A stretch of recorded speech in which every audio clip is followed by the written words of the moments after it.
Welcome, everybody. I am here with my good friend Annika Relford, and I wanted to have her on today because one, she's just got an awesome journey that I'm going to let her talk about. And she's involved in something that I love personally, which is the fitness and health industry. And what's cool is even more that I've gotten to know her, she does even more than that. So, everybody, welcome. This is Annika Relford. Thank you for doing this with me today. I know we've been trying to do this for a while. So, Oh, thanks for taking the time to be on with me today. You've got a really cool story. I'm going to let you tell it, but what kind of inspired you to get into the self-employed world and become like the fitness and coaching entrepreneur that you are today? Because you do an awesome job at it. I love seeing your stuff. So fire away. thank you. I honor you. Yeah, it definitely wasn't something that I thought I would ever get into. I was in healthcare for 15 years prior to doing this now. But I think what inspired me really, honestly, Aaron, was my own personal struggles in with my own life and relationships, much like we were just talking about. I think for me, I just wanted a lot more freedom. I felt really hostage in my body and in my life. I was at 35, like 205 pounds. I was pre-diabetic. My cholesterol was like 269. I was working in healthcare and I was like this, and I couldn't figure out how to be healthy. I couldn't figure out how to get ahead in life. I was always struggling despite what I did with my nutrition, working 10, 12 hours a day. I was strung out mentally. My husband and I had a really broken marriage. It was just really hard. And what I really just didn't realize was that, and most people don't realize this, is that usually the reason people are struggling with their physical health is because they're struggling with their mental health. And they're usually struggling with their mental health because they are looking for more success and fulfillment in life. They're usually pretty hostage. They either don't have enough money or enough time to do the things that matter most with them, like spend time with their kids.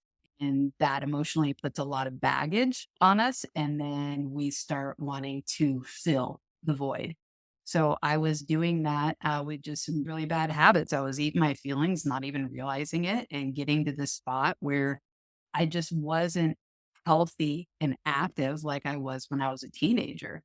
And as I started finding solutions at 35 and started dropping weight like crazy and having energy and stamina, and it was like somebody breathed life into my soul. And I was like, wow, I'm actually finding really cool proactive solutions to problems that I'm seeing a lot of things in healthcare that I can help people with. And it just set my heart on fire because now I started to realize that there was so many solutions I had to real world problems for folks. What are some things that you do that kind of help? Because obviously everyone's different, right? I love to lift weights. I love lifting heavy squats, heavy deadlifts. Honestly, the majority of females are not going to want to do heavy squats or something like that. How do you tailor individual types of programs for different people? Like, how does that kind of start?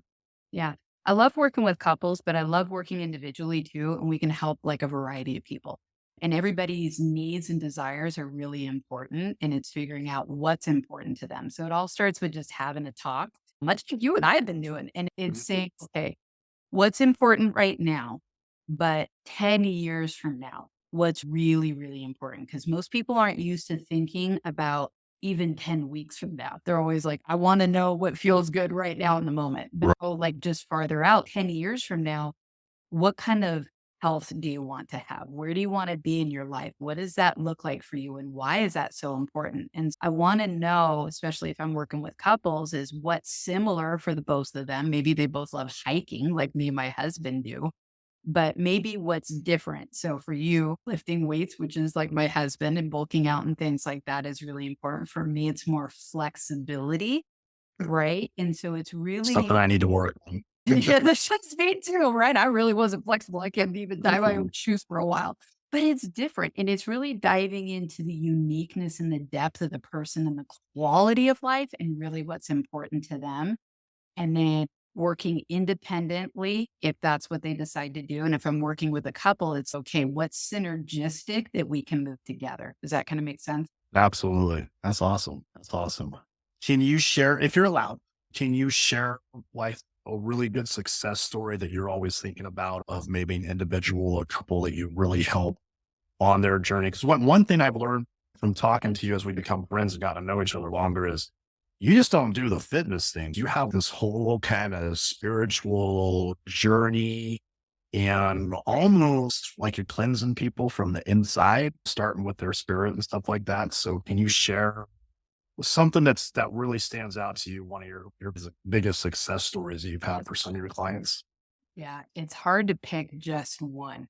But so many, yeah, what we help people with is just all aspects of life. When you look at life, I think everybody wants to be physically, mentally, socially, spiritually, familially, vocationally, and financially healthy.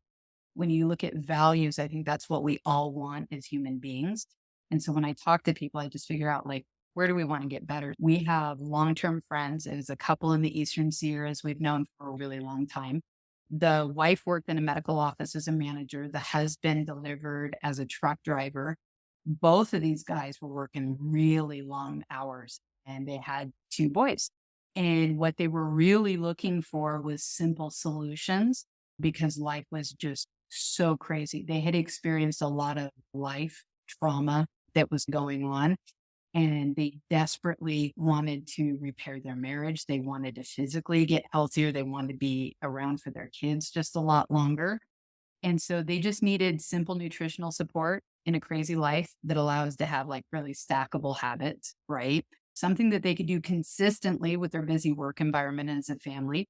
And so as we just worked with them, we're like, okay, let's get your nutrition on point. Let's look at your life, figure out what needs to be cleaned out, what's not working that doesn't need to happen to get us where we want to be. And it was cool because we started to watch this change in the whole family, which is what I personally really love as being mama, is all these small changes started impacting both of their boys. And as a unit, it made it so much easier to build healthy habits. They started becoming mindful, not only with their food intake. I watched their kids start eating crazy healthy food now, which, but their time, they became just way more conscious with their time, their emotions. They started having better conversations in the household, better plans for their future. And they were just less wasteful with their choices. And so we built them beyond weight loss, which they lost a ton of freaking weight together.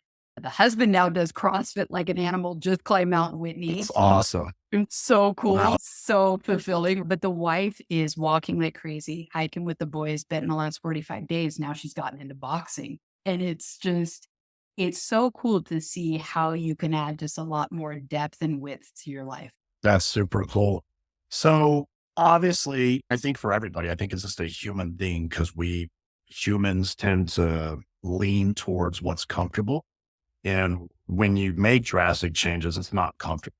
So, what are some things that you do to help make an environment that helps promote that change, but also forces people to be accountable? Because you can't change. We can do theory all day long on anything in life, Yeah. but you can't change unless you have some accountability with that. What are some things that you do to help that going, keep people motivated with an environment like that, but also holds them accountable?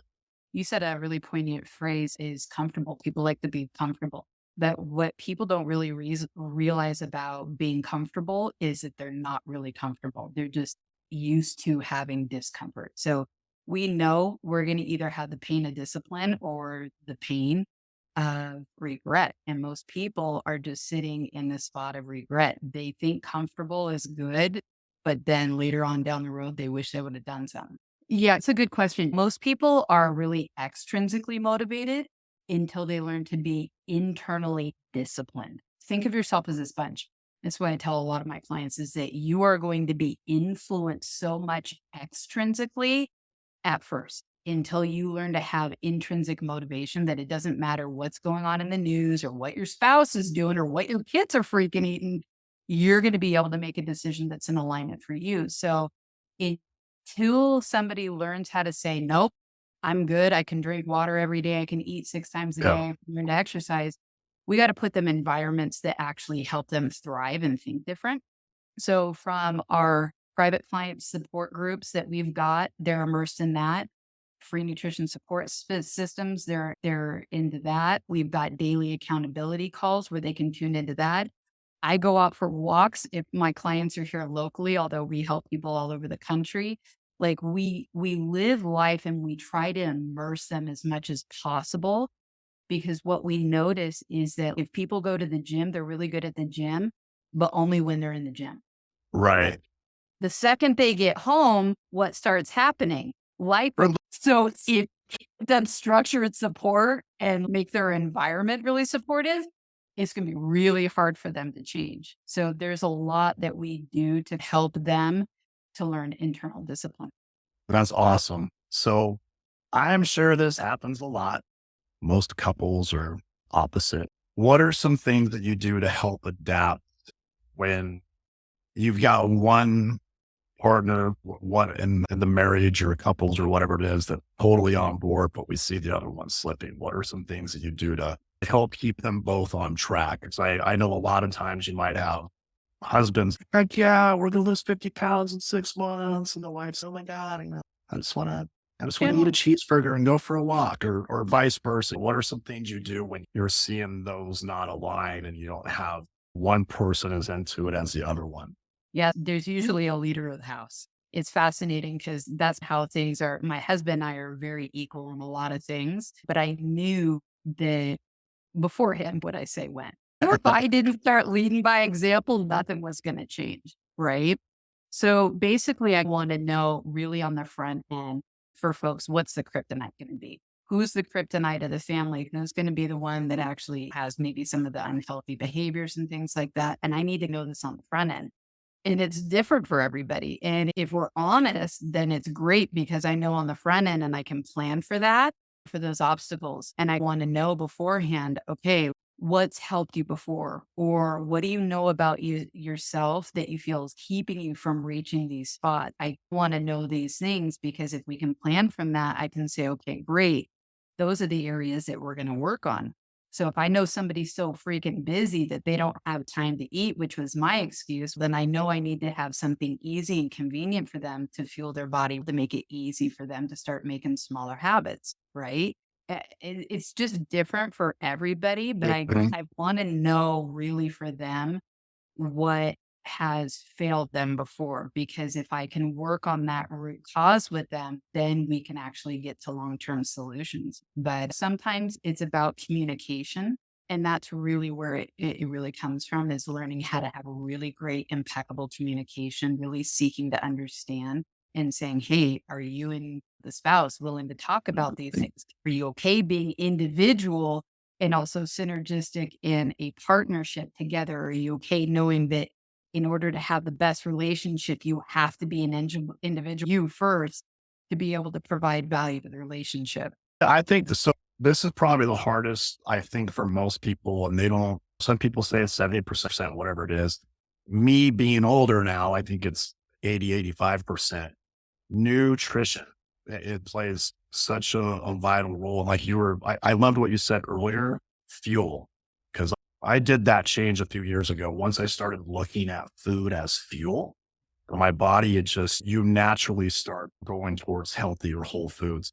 So what ways do you guys implement nutrition? Because obviously it's going to be different for everybody. I'm sure you're going to have people that are like, I don't eat meat or this or that. So everybody's different. What are some of the nutritional things that you help with people and to do meal plans or to make sure that they're gravitating more towards natural wholesome foods? What are some of those things you get for that? Yeah. For sure. This is what we know too. They say we are what we eat. And it really is true because when you eat better, you're able to think better and your body processes better. And we're able to think better, we choose better. And that is really the habit. But unfortunately, what we're seeing in the world right now, over 75% of people are obese or overweight, and Uh, 45% are overweight. And so it's really helping getting people adequate, balanced, wholesome, nutrient dense nutrition that makes it easy and convenient. And so there's ways to navigate it, but we know that there's a skeleton, right? And if we can keep the basic skeleton, then there's room for moderation. We can put a little muscle and skin on the game. right. Yeah, we can be a little bit flexible with some of those things. This is just different. What's perfect for a nursing mom that I've got right now isn't going to be perfect for the 82-year-old guy that I'm working with. Right. Sometimes nutritional needs are a little different. So we just got to figure that out. And we've got programs designed that are just, it's really inclusive. And it's just, hey, this makes it simple for where you want to be. And it just plugs it in until they start seeing the results that they want to. And then it's transitional. Sometimes when as I'm working with people like me, I lost 70 pounds. I needed to get down to a really good, healthy BMI. And then from there, it was like, man, I want to build some muscle now because I don't want osteoporosis and I don't want those things. And so now you need to tweak it a little bit. But it's honestly such small tweaks that it makes it easy and simple for people because they get results so quickly and it's long term and sustainable. So does that kind of make sense? Absolutely. So this added an extra question for me real quick. I wanted to ask for forget. Yeah. No. Should women be afraid to lift weights? Thank you. I hear that all the time. I'm gonna get all big and buff and this and all. No, you're not. It's that stuff has some pharmaceutical stuff involved with it for a woman to look like that. So It's based on a woman's goals. And so mm, some people are like, I want to bulk up. I want to be really strong, which is a habit that I've got being a daddy's girl is like, I love being strong. And I've got a lot of muscle memory from back when I was 16. And so if I work out just a little bit, it pops like crazy. But it's one of those things that if you're not used to it and you just want lean muscle mass, it won't really bulk you up with that. And so I think a lot of these things, there's a lot of things I wish I would have known that I didn't know. It was like, oh, I'm just big boned. And it's actually the difference between the smallest and the biggest person in bone density is only 4 to 6 pounds. oh wow. Not really. There's a lot of misceived ideas. We just don't know until we start having heart talks. Now, obviously, I've had setbacks all the time. I've done 75 hard, or I've attempted to do 75 hard like 3 or 4 times now. And then I'll be like on day 45 or something. And I'm like, freaking cupcake looks awesome. Yeah. And if you want to follow the rules of 75 hard, you have to start over it. But at the end of the day, I'm like, hey man, I did 45 days of super, super good instead of zero. So obviously people are going to have some setbacks on that journey with that. What are some things that you do to show your clients it's normal, man? You're going to have setbacks. Don't let, oh crap, I was eating so good for 3 weeks and I ruined it once. So the program's not going to work. What are some things that you guys implement to put in place to deal with setbacks and to help keep people back on track with that? Yeah, this is it. This is a very deep question. It's multifaceted and it usually comes down to really emotion. So one of the things our clients gets is a book that teaches why this happens and it's emotional conflict. So right here, if we have intense emotional conflict, it gets us to actually take action and change. And when things have less emotional conflict, guess what? It's not that big of a deal. So we do less, right? And then less action. So what the game plan is for us is not the start, stop mentality. That's exhausting. It taxes our freaking metabolism. It's Right. sustainable. And then this is where people throw up their hands and they're like, I'm not freaking doing it again because it's so exhausting having that really high pay. So our goal is instead of doing this, really, oh my God, I'm over with. Oh my God, I really need to make changes. And oh my God, this is can we just have sustainable habits Mhm. more mellow over time that it's actually sustainable and attainable for long-term success? But it really comes down to a deeper why. Some people just say, I don't want to lose weight because of how I look in my clothes and how it's feeling. And usually it's a lot deeper than that. And I say, so tell me more about that. How is that impacting you? What does that do to your quality of life? Is it affecting your relationships? Is it affecting your socialization because now you don't want to go out more? It's usually a lot deeper than that, than just this surface level stuff. And so if we can attach a really strong why and figure out why it's so important for them to be healthy versus losing the weight, that's a shift. So, real quick, most people are in the diet mentality, doing it easy and temporary, Hey, right? love it. I That's it's my own acronym at that at this point. But that's what and that's why I don't like the word because it really is. It's doing it easy and temporary. And anybody can do anything easy and temporary for a short amount of time, right? Long-term health is an investment. And it's learning that what I do today, if I do it consistently, how that adds up over the length of my life. And what is that adding value to my life? Because not all choices are created equal, right? It's not a big deal if we have a piece of cake once and be like, all right, no big deal. Right. Like crap the next day. Okay, I'll start the tomorrow mentality. But that's where it starts a habit of the tomorrow mentality.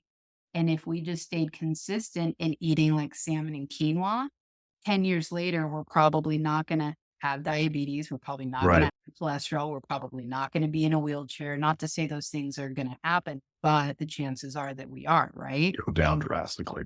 Yeah.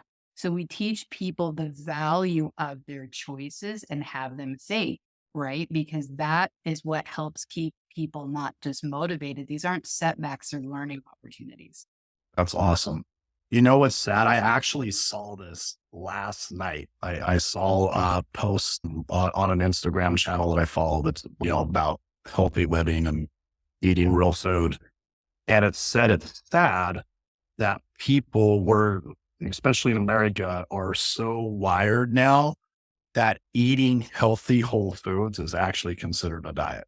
Eating foods that have been around for thousands and thousands of years that are whole foods is considered a diet in our culture. That's so sad. So I got one more question for you today. Obviously, the hardest part of doing anything is change is starting. What is some advice that you would give to couples on looking to start their weight loss journey? I think a lot of times you have two types of people. You have people that'll dip their toes in. You have people who are like, woo, they dive right in and then it's too much at once. And 2 weeks later, they're like, this is too hard. What are some good advice based on experiences that you've seen work over the years to make that examples that they're looking to do that? That all the time with the New Year's resolutions, right? Absolutely. Is I'm gonna start all over again and they go full force and it's not look that ain't I would say the biggest things that we see, especially in society, is people looking at what they want to get rid of versus what they want to create.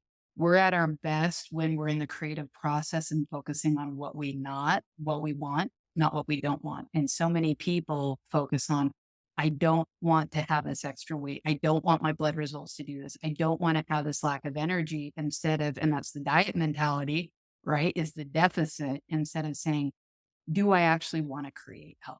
And why is that important to me? What does that look like? And why is that in every day? And so that is where a lot of people right now, especially are struggling, is because they forgot what it's like to dream again. They're scared. They don't want to make changes. And they come in this place of fear instead of I get to and create. I would say don't look about what's not good in your current state. Think about, great, I'm here. What do I want the rest of my years to look like? And what kind of habits do I want to start? And then I'd say the second thing is probably the most important is really finding somebody who has experience and achieved what you want to achieve and has worked with a broad spectrum of people and has had some experience with that. Because most likely, as we've been talking, when you find somebody that can relate to you, that's experienced something with you, it's like the addict in the hole. The psychiatrist is just going to be able to talk to you and make you feel good, but they can't get you out of the hole, Right. right? The addict going in the hole with you, dude, I've been here before and I know how to freaking get out. Let's go together. Don't worry. And then I would say the third most important thing is literally you got to change your environment because we are sponges. And so if you're starting to identify some unhealthy things in your life, is really get lean. And I talk about this all the time. My job was caustic. The amount of stress and the hours, it wasn't conducive for me eating healthy. We couldn't even drink water.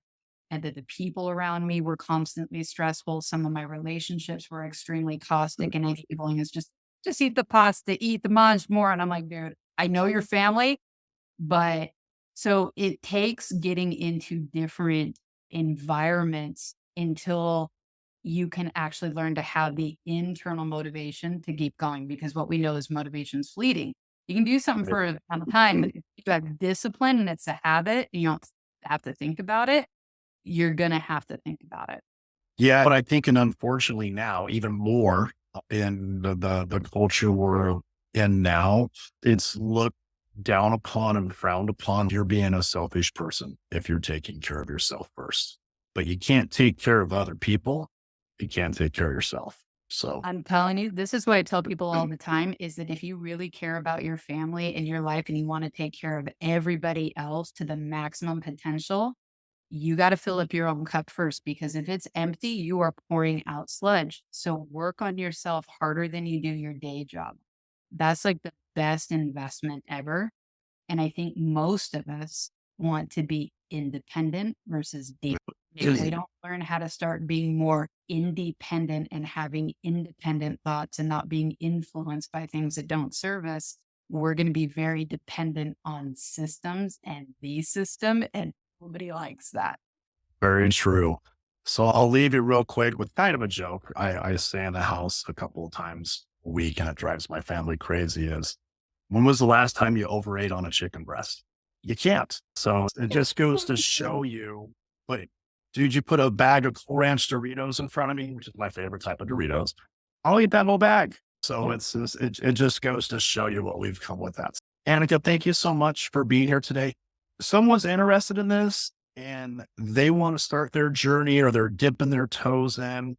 What's the best way to reach out to you? What's the best way to get started and get connected with you and get some answers on taking that journey? Yeah, there's multiple ways. They can reach out to me via Instagram, Facebook. I'm on both platforms there for sure. I can have my email or phone number if that's okay to throw out there. But again, Absolutely. yeah. And that is probably the best way to reach out to me, sierrahealth@outlook.com. But yeah, you can find me, Annika Relaford, on Facebook and on Instagram there too, for sure. Awesome. You're awesome. Thank you so much. One, and if it's okay with you, I want to share a super cool story that I saw on your Facebook page. I think it was you and your husband 10 years ago. Do you know which one I'm talking about? Yeah. Is that okay? Yeah. That would be, oh, So this is how cool of a journey she's had. She shared a post. It's about a month ago, I think, right? A few weeks ago. And it was wintertime and you guys were stuck living in your car. And so I'm sharing that because I want to show people that what we think is the bottom or the end is temporary. And you are allowed to make changes in your life that better you and your family's life. So I wanted to share that just to show what a journey you've had, not only with your personal weight loss journey, but just the shit that you've been through in your world, in your life, and how you've come out the other end of that. Because there are people out there right now that they feel helpless or hopeless. And a lot of times things can weigh us down and people get stuck in that spiral. So I wanted to share that to show just where you were at and where you're at now and how it is possible to make that journey. So thanks for letting me share that. I appreciate that. no, I thank you because I think a lot of people sometimes they think that, oh, like that's great for that person. They just arrived into it. And as we talked about, those that have been through the hardest things, it's their reason instead of their excuse. And so, us living in the car, having bankruptcy, our son almost dying from a sixth rare condition in the world, he was diagnosed with it at the time. That's at the pivotal spots where you go, okay, am I willing to keep living a life like this, or am I actually going to start making some changes? And I think it's a great example. Thank you for honoring that. I appreciate you. Absolutely. Absolutely. Thank you so much for your time today. And again, if anybody's watching this, she is a gem. It's easy for people to go, oh, okay, cool. That person's in shade. Look at them. You went through that journey, man. So yeah. So absolutely. I appreciate you, my friend. Thank you so much for spending some time with me today. I feel bad because I always tell people it's going to take 30 minutes, man, and then we'll get into it. But thank you for sharing your story and your journey and for what you do for helping people change their lives, not only spiritually and emotionally, but also physically and really combining that together. So kudos to you, my friend. I appreciate it. Thank you, my friend. I appreciate you. Awesome. We'll see you soon.